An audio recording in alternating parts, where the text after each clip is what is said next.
Columbia University's main graduation ceremony canceled due to Gaza protests.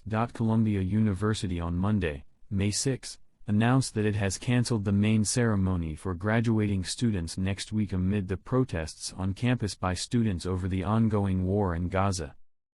The prestigious university in the United States stated that it would forego the university-wide ceremony that is scheduled for May 15 and hold a series of smaller events instead. We have decided to make the centerpiece of our commencement activities our class days and school-level ceremonies, where students are honored individually alongside their peers, rather than the university-wide ceremony that is scheduled for May 15, Columbia said in a statement.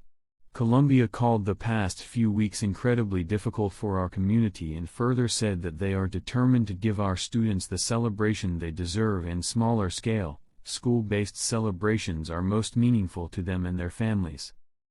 We will focus our resources on those school ceremonies and on keeping them safe, respectful, and running smoothly.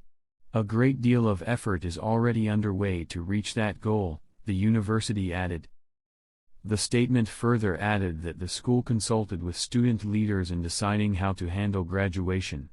The majority of the ceremonies, which had been set to take place on the Morningside Heights campus where most of the protests have taken place, will be moved to the university's main athletic complex. The violent protest at Columbia University drew national attention, with former United States President Donald Trump even comparing it to the January 6 Capitol attack.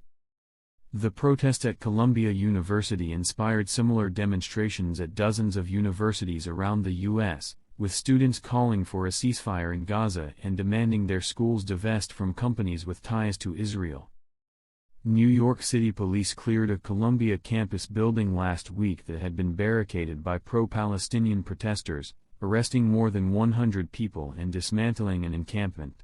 Meanwhile, the White House said on Monday that U.S. President Joe Biden will speak to Israeli Prime Minister Benjamin Netanyahu after Israel's military called for Palestinians to evacuate eastern Rafah ahead of an offensive in the southern Gaza city. "We can't speak for IDF operations. We have made our views clear on a major ground invasion of Rafah to the Israeli government, and the President will speak with the Prime Minister today," a spokesman for the National Security Council told the news agency AFP. "We continue to believe that a hostage deal is the best way to preserve the lives of the hostages, and avoid an invasion of Rafah, where more than 1 million people are sheltering. Those talks are ongoing now.